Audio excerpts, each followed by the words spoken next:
Salut les amis, j'espère que vous allez très bien. Vous savez quoi? Chancel Mbemba entre et s'installe un peu plus dans l'histoire de la sélection de la République démocratique du Congo. Alors, tranquillisez-vous parce que je vous explique tout. Convoqué par le sélectionneur national de la RDC, Sébastien Desabre, pour la prochaine Coupe d'Afrique de Nations qui va bien sûr se dérouler en Côte d'Ivoire, Chancel Mbemba vient de dépasser l'ancien international congolais Marcel Mbayo et devient le premier joueur congolais à avoir le plus grand nombre de participations dans une phase finale de la Coupe d'Afrique de Nations. Marcel Mbayo en a fait 4 et Chancel Mbemba en fera 5. Pour la petite histoire, Marcel Mbayo Kibemba a fait la Coupe d'Afrique 1998, 2002, 2004 et 2006.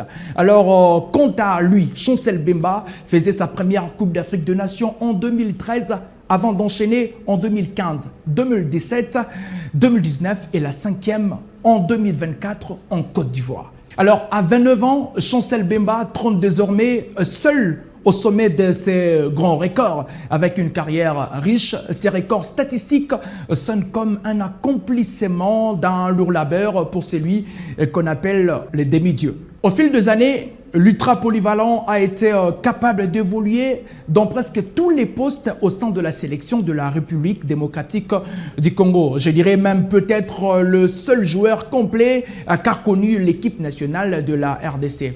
Alors, les amis, que dire de plus si ce n'est inclinons-nous face à la carrière de cette grande légende de la République démocratique du Congo qui n'est d'autre que Chancel Mbemba, le capitaine de la RDC.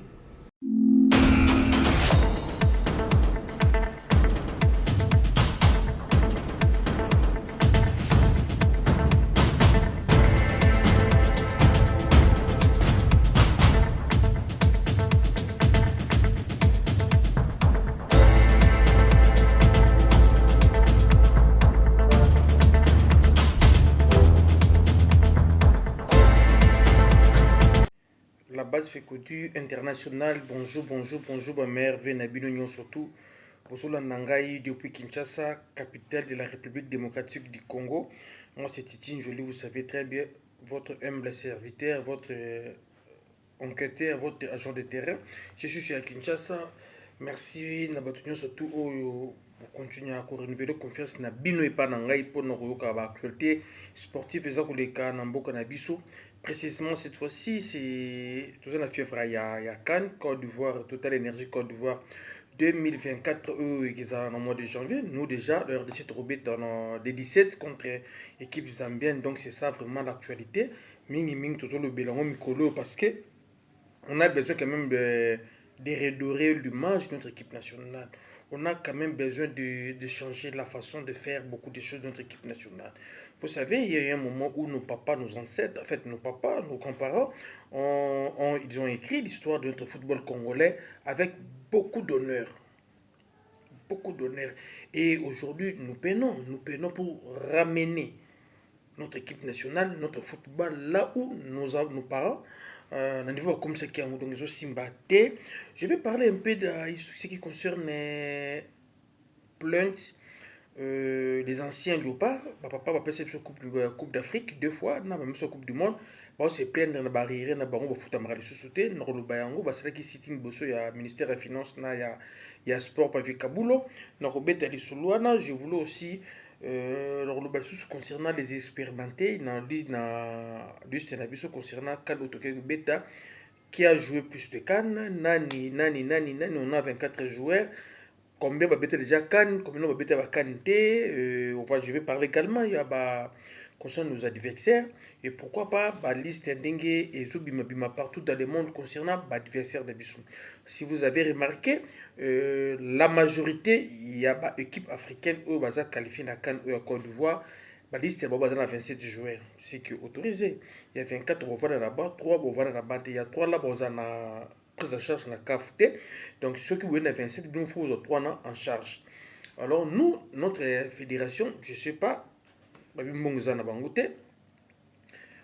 l'entraîneur fait qu'il y a 24 joueurs et on a posé des questions à l'entraîneur concernant pour le choix d'ailleurs, vous avez 24 joueurs au lieu et place de 27 joueurs comme Bamsou Mazaroussa là, c'est justifié.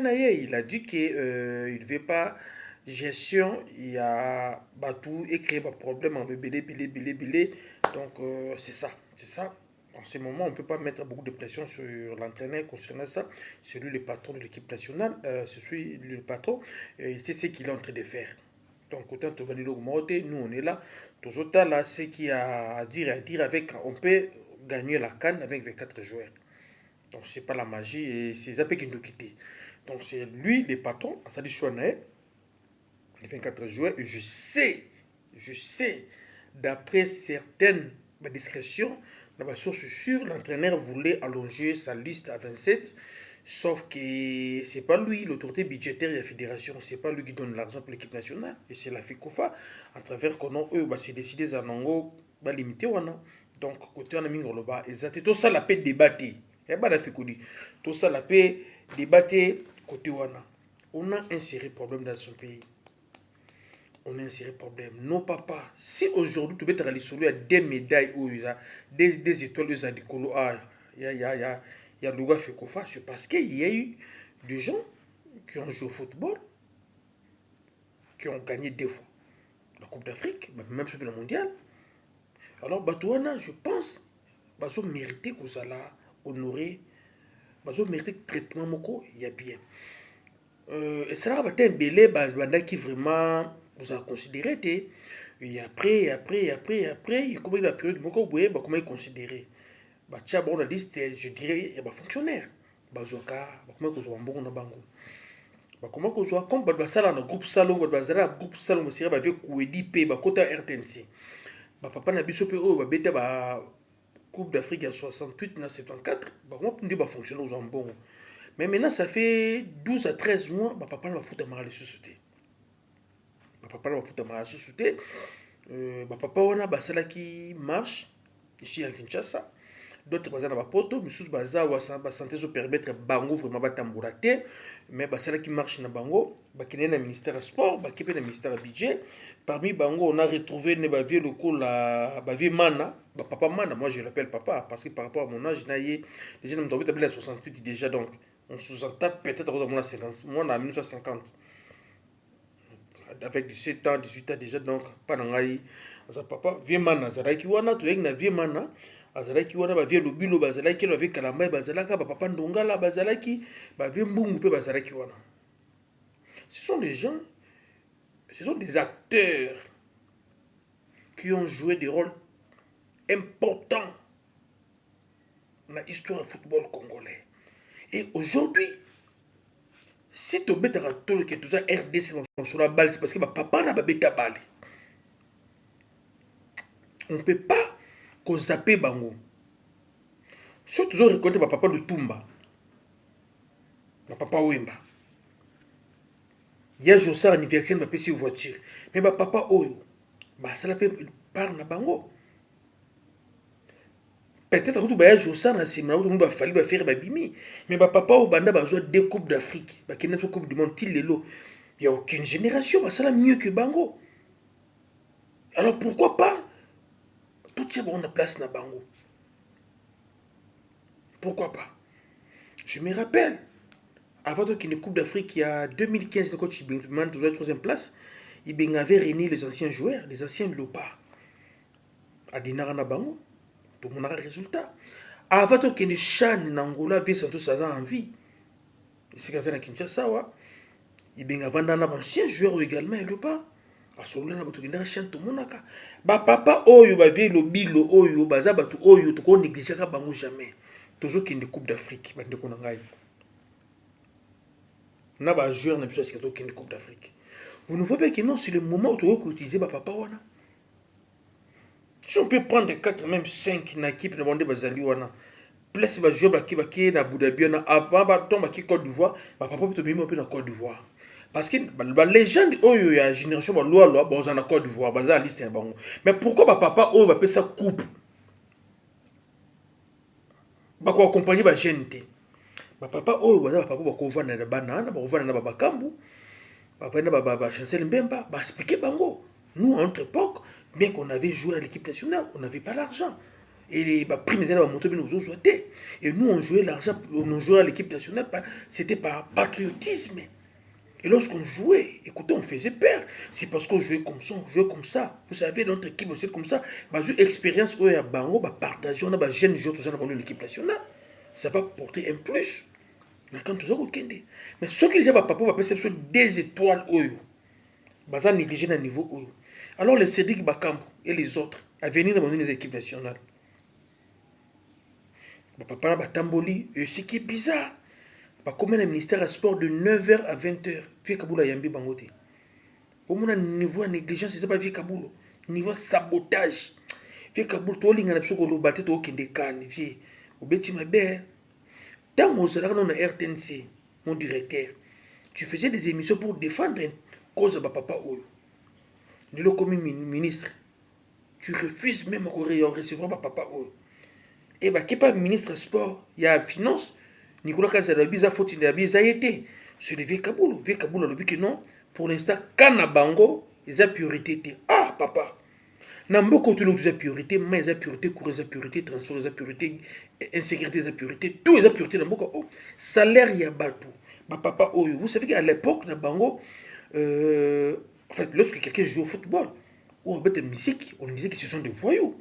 Mais la Kababangi.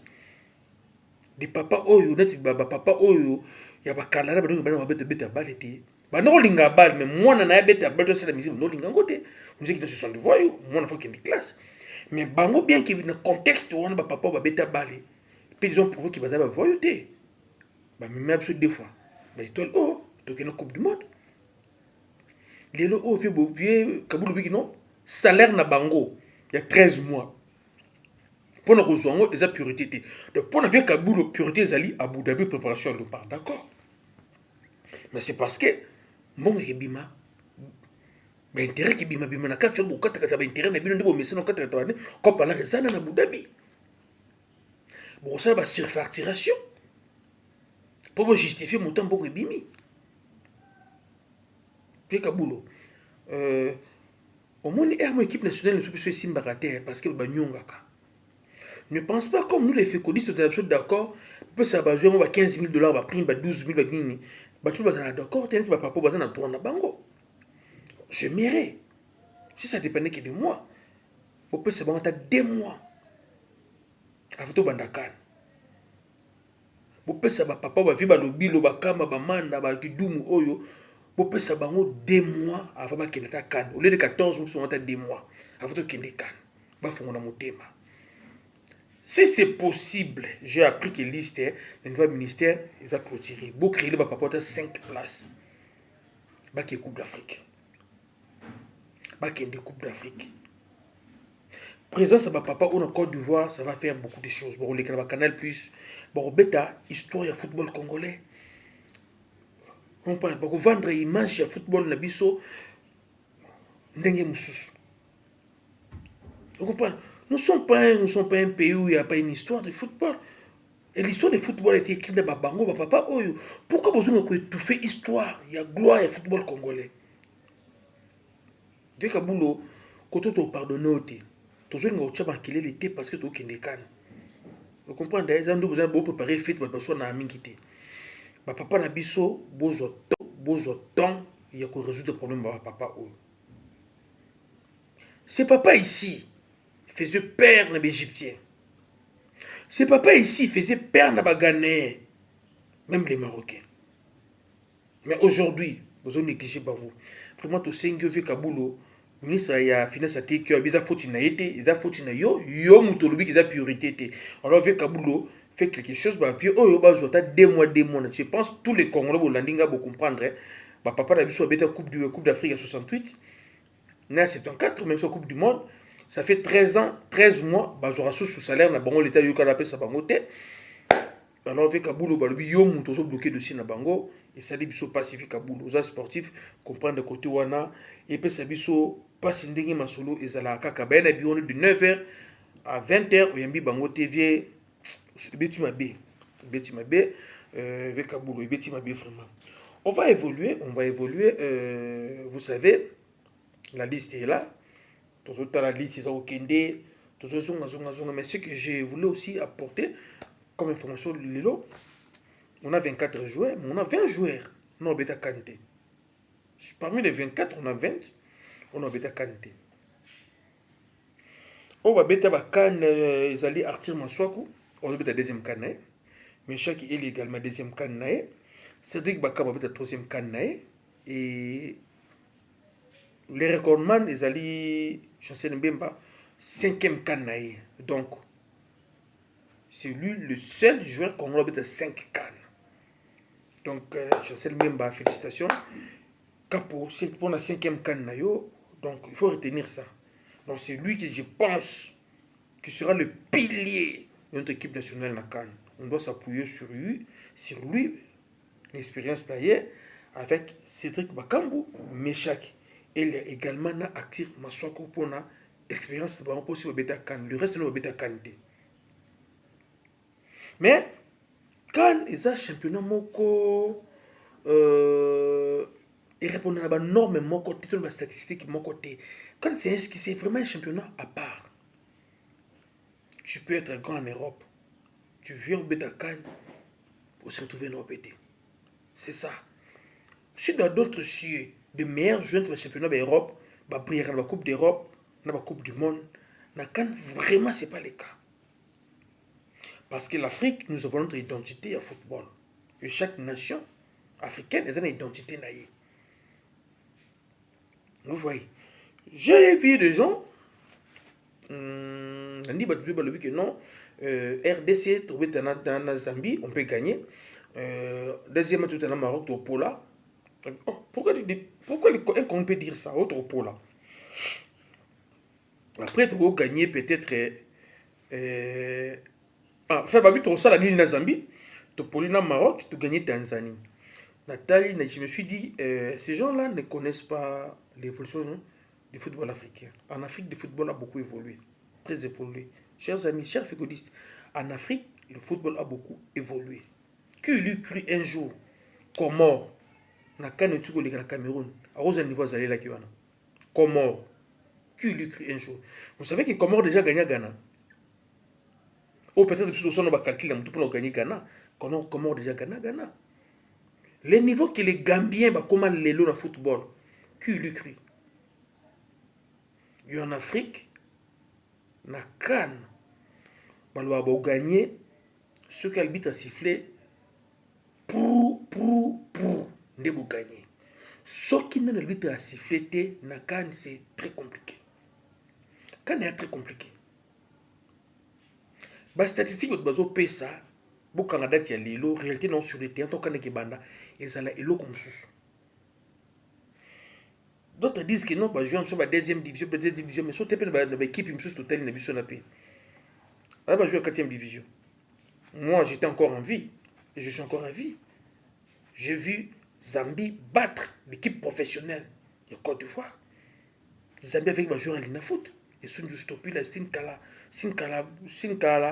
les Kalaba, les autres là, avec les joueurs en ligne foot, ils ont réussi à battre.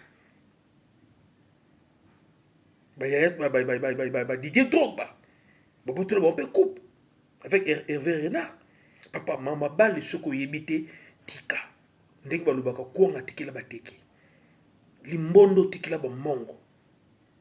Tsakamade su tikila ba yombi. Ok. Mutsamu tikila ba ntando. Ok. Ndek balubaka papa, eko sakate. Balle tikila balima mabali. Peut-être balima mabali. En Afrique, on ne peut pas se désarmer. Et en plus, les gens comme ça, nous c'est la RDC, papa. Toujours déployés peut-être par rapport à la question des robots. Dès qu'il y a une équipe mondiale, dès qu'il y a une Coupe d'Afrique, ce ne sont pas des robots, ce sont des humains. Mais sous performance, ils en ont assez, mais sous ce qui est mathématique, peut-être pas comme maintenir. Bah ça, un robot qui non sorti, bon, on puisse brosser la carte comme ça, non. Non, non. Et les Maroc ont gagné qui bisou 4-1 dans la Coupe du Monde. On peut être dans RDC, oui. Mais on peut être dans RDC, il y a Hector Couperté. On peut être dans RDC, il y a des sapes. Un nouveau entraîneur, une nouvelle équipe, dynamique et sika. C'est ça. Il ne faut pas qu'on soit archaïque. Nous devons rester humbles. respectons nos adversaires. Même tous ces sous-estimés, nous avons une équipe. Nakan, vous allez remarquer. C'est comme disait le coach Bibé, équipe où ils ont erreur, Bandopola. La victoire Nakan, ça va dépendre de la détermination. Ça va dépendre de la motivation. Ça va dépendre de choix technique et tactique du entraîneur. Ça va dépendre également de la discipline. Il va jouer sur le terrain. Ça va dépendre surtout de la lecture du entraîneur. Si l'entraîneur des sabres sera capable de faire la lecture qui toque le adversaire, je vous le dis, Tobi en phase de poule. Tout dépend de l'entraîneur. Vous savez que l'équipe marocaine, c'est une équipe qui est connue partout en Afrique. Surtout depuis le Maroc, depuis le BT mondial, tout est lié. L'équipe à battre, c'est le Maroc. Tout est lié BT mondial. Donc je pense que l'entraîneur a préparé notre équipe. Ils en ont terre. Et qu'on rivalisait équipe marocaine. Tout en jouant là-bas, dans le biona. Motivation. Soit discipline technique et tactique. Soit. Et en plus, il y a un facteur chance aussi de jouer au football. Vous appelez bon, mais je vais des journées de minutes pour perdre. Vous comprenez?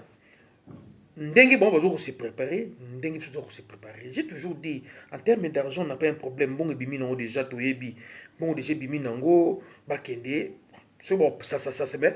C'est la préparation. On ne peut jamais se sous-estimer. On ne peut jamais battre Konangai.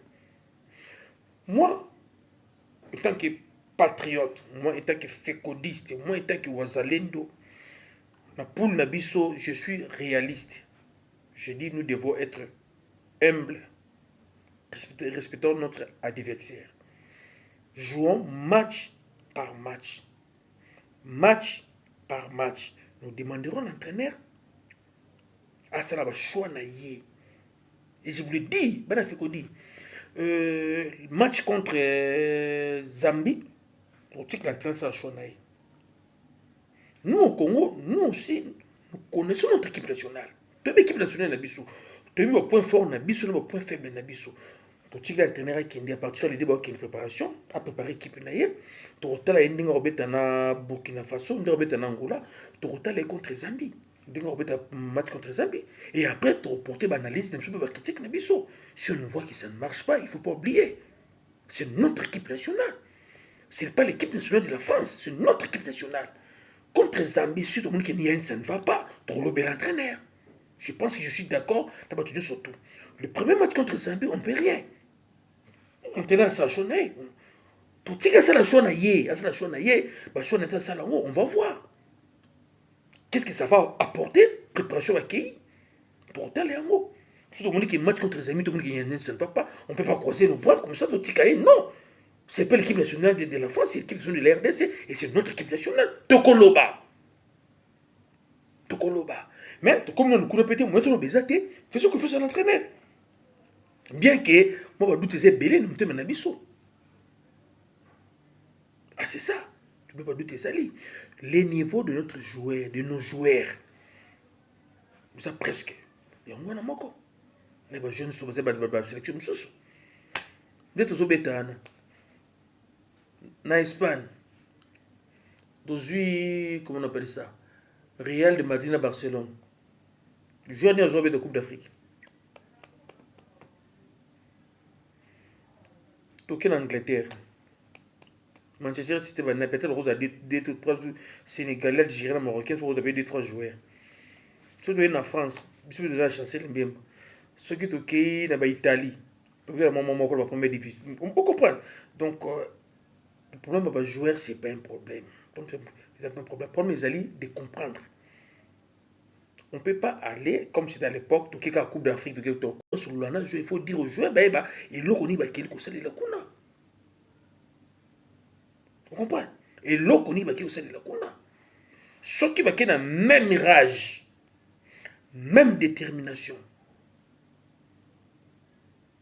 Oh, bah si c'est bête en haut, il met en Coupe d'Afrique, et je pense, tous autant au CP là.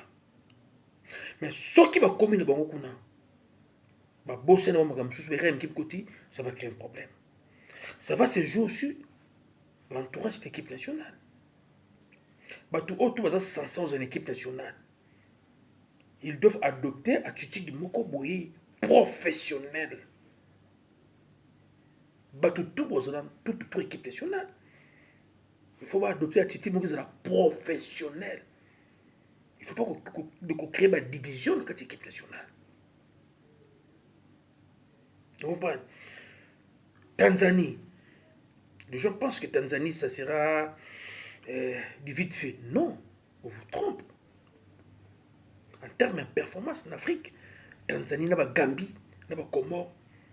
Ils ont évolué en termes de pourcentage, ils ont plus de pourcentage de performance que nous, les RDC. Nous, on était déjà ici. Donc, on a dit, et bon, on va dire, ah, on a dit qu'on mata. Donc, en termes de performance, on va faire ça, la petite ça, la montée. Jusqu'à là, faut que l'on la perd. Soyons humbles. Respectons nos adversaires, mais travaillons dur et très dur. Nos failles, tout est bien.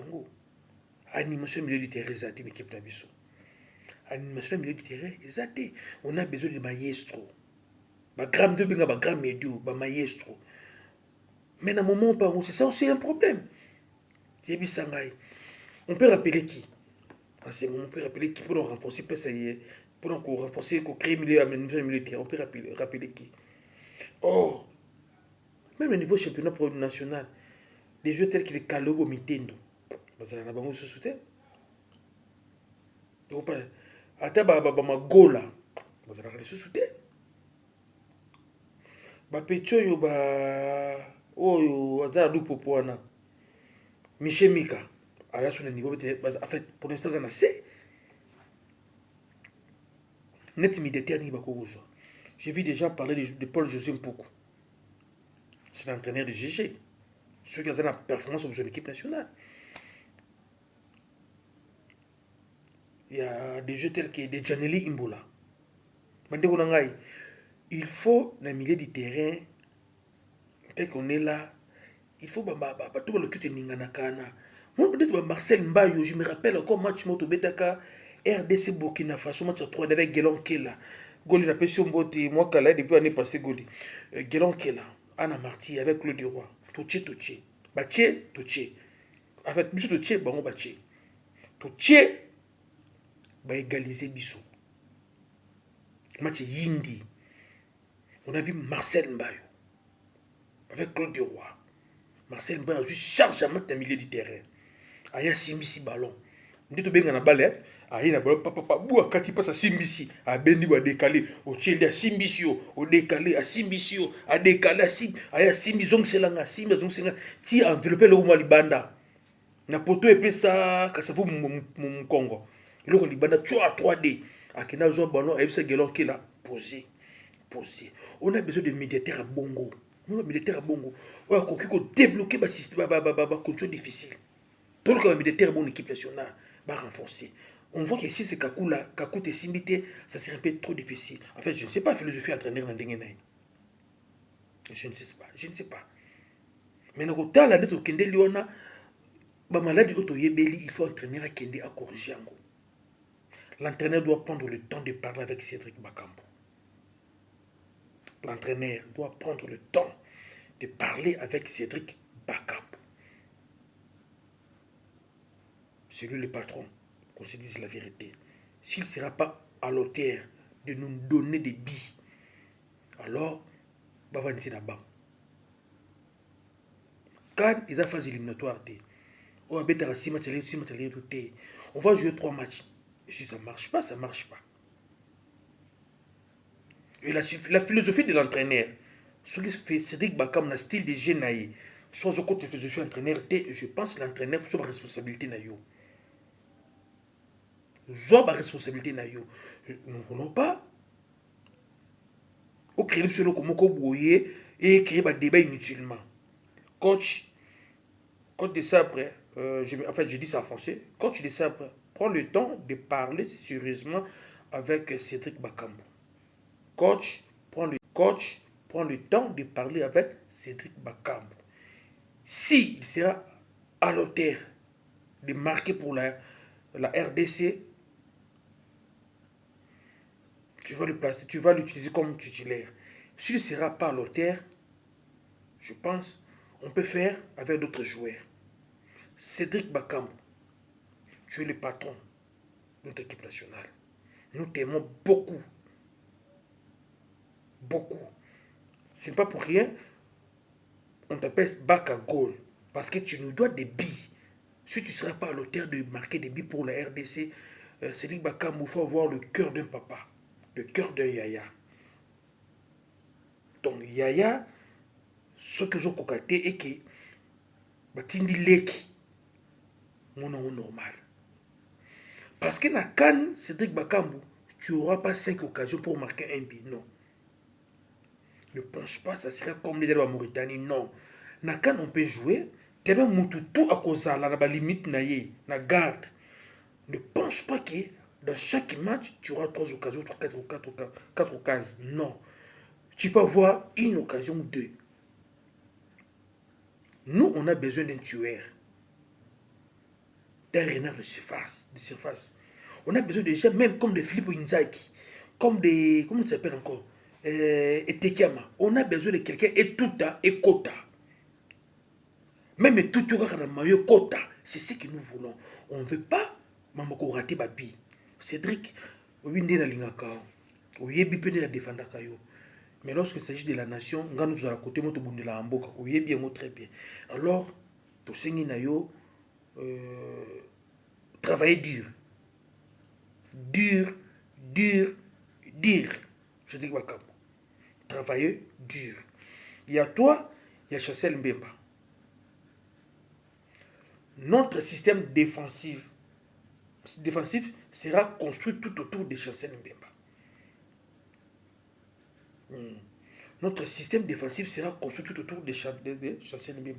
Celui qui sera le pilier de la défense à RDC, Chancel Mbemba.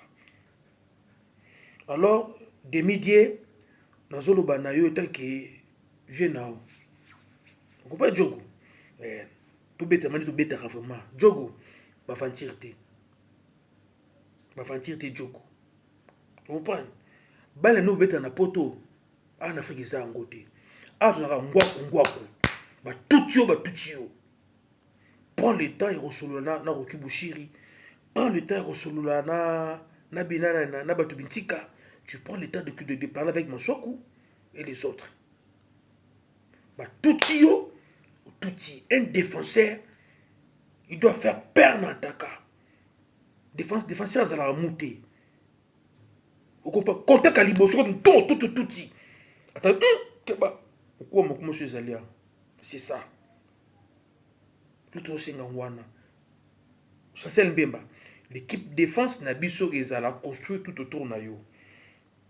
Donc, Yondengo Zaliwana, tu dois prendre le temps de parler dans la défense. Donc, Iwana, vous êtes Wazalendo, vous êtes en ligne de front. Contact à Liboso, tout à vraiment, donc, non, mon ami, Malembeko, tout à vraiment. Aux Afrique. Diabatou Bintika, Dylan, tu dis à Bouchiri. Dis à Joris Kaimbe, l'Afrique, c'est pas l'Europe. Ah, ouais, ils auront tout à. C'est l'Afrique. Vous comprenez le côté wana. Donc, pour clôturer, Chancel Mbemba, on va être 5e cannaye, Bakam au 3e cannaye, Michel 2e, Arti Massoku, 2e cannaye, ce sont Baoundé Bazabe expérimentés dans le Bisso, dans le canon de Zako Kendek. Jusque-là, faut pas qu'on banga. Tous la peu orgueilleux, mais tous la humble. Tous la kaka humble, tous respecter l'adversaire na biso. Tous travailler ba faille na biso. Coach, si possibilité zali, Il y a qu'on remplacer même joueur moko. Le Kelabiso, médiateur, maître joueur dans le milieu du terrain. On ne peut pas le club se mettre à jouer mususu toko pour nous jouer parce que to boy tout monde pour so na no to mo pour nous ajouter yo moko entraîneur pour nous jouer na yo pour kilo match à liboso contre Zambie c'est la bachon na yo toko exige toko comment to juger yo après match si ça marche pas toko lobela yo pour améliorer. Un grand merci aussi au gouvernement Nabiso eux na moni stade Lumumba, il y a Matadi, ba travaux, la moni ba camion yaki ba benga ba camion ba matende. Jusque là, faut pas ko banga. Tous la peu ba orgueilleux, mais tous la humble. Tous la kaka humble, tous respecter ba adversaire na biso. Tous travailler ba faille na biso.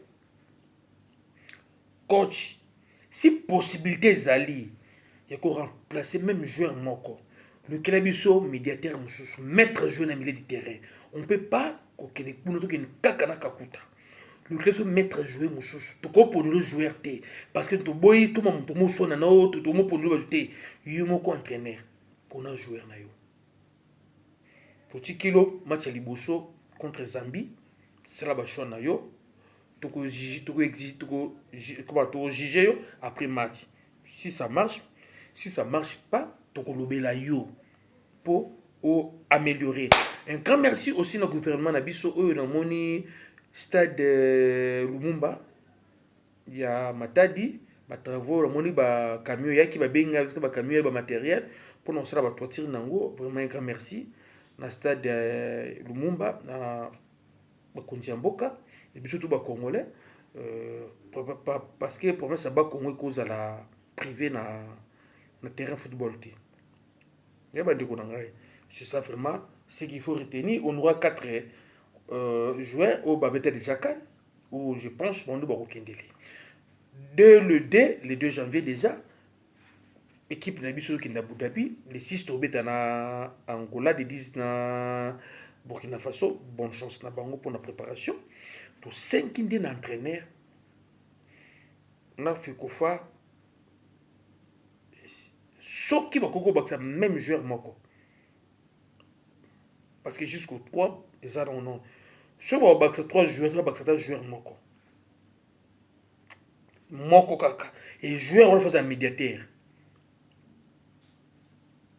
Parce que quand on a maman, ils ont joué à la bien. Alors, il y a une bonne équipe. Toujours plaider locaux. Toujours plaider locaux. Si l'entraîneur de faire son choix. Ça, c'est eux. Nos joueurs ont le même niveau. On a besoin de choses en Afrique, on a un niveau mort. On a un championnat, on a un niveau mort presque surtout. Donc, en tant que ma sébilité, on a joué à deuxième division, pas même niveau.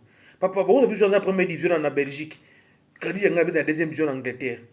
Deuxième division en Angleterre, la première division en Belgique. Vous comparez. Vous le bellon. Vous savez, vous le bellon. Vous pensez que si vous avez une équipe à deuxième division en Angleterre, Batil bon Arabie Saoudite, qu'on a pas bêté. La première division Arabie Saoudite. Pas bêté. Arrêtez d'être complexé, papa. Vous êtes complexé. Faisons confiance dans les joueurs Nabiso. Pas bêta balle. On te lia ka ballon na minu, na terrain à la raté. Biso tu bêta ballon na makolo. Problème c'est que la préparation. Il est bien. Entraîneur a causé ba faille na yé. Bah, choix technique et tactique entraîneur à repangoter. Entraîneur à la fort, il y a aussi la lecture, il y a la divertir. Et discipline, il y a le joueur sur terrain. Détermination, et là. Motivation, et là. Et simba nango. Merci Banafe Kodin Ningezali. On a donc pour bang le côté. J'ai fait cette émission pour rassurer à tous les Congolais que nos joueurs ont le même niveau que d'autres joueurs. Et les joueurs ne sont pas des robots qui ont gardé même performance pendant 10 ans. Peut-être vous avez Cristiano Messi. Vous avez mis le mot. ndenge bansusu bazuma baduti ndenge bapesa misusu eza baduti comme exemple moko boye biso lobeti na Soudan tokotisi réserve na FIFA na Soudan mais ce sont les Sénégalais comme ça un problème na bango botana bapage ya Sénégalais même chose sportif na Sénégal c'est parce qu'ils ont compris que ce RDC sur point et qu'on c'est peu compliqué donc ceux qui ont sous-estimé RDC je pense comment tellement soit mon habit sauté. Vous comprenez? Soit mon habit sauté. Ça ne sera pas facile pour nous et pour les autres. Si ça sera difficile pour nous, comme la phase de poule, et je vous rassure, ça sera aussi difficile pour les Marocains, les Tanzaniens, les Zambiens. Nous ne sommes pas des femmes. Nous sommes RDC. Tout préparer qui peut être bien. Merci vraiment. Dengue Zalaraka, une fois de plus, il fait Kaboulou. Je suis sûr que Léopard. Puis ça, bon, solution, bon, puis ça, bon, solution. Moi, fait que je m'apprête, on se préparer. Quand on a des cas de Zalaga, on me dit, moi, bien, moi, loco, c'est la moi bien. Parce que na boy, na l'elle, na kunangai, au bien, sur la désert, parce que fait que déjà partout. Nous avons en Australie, bon, bien, na boule, sur les déserts du matin. Mais tu as vu qu'on a la Côte d'Ivoire, nous expliquons l'eau, nous devons nous côté Kunapo, et c'est la moi qui toko. Merci à tout le monde, Ninga Zalaga, RDC Logo Makasi, merci vraiment.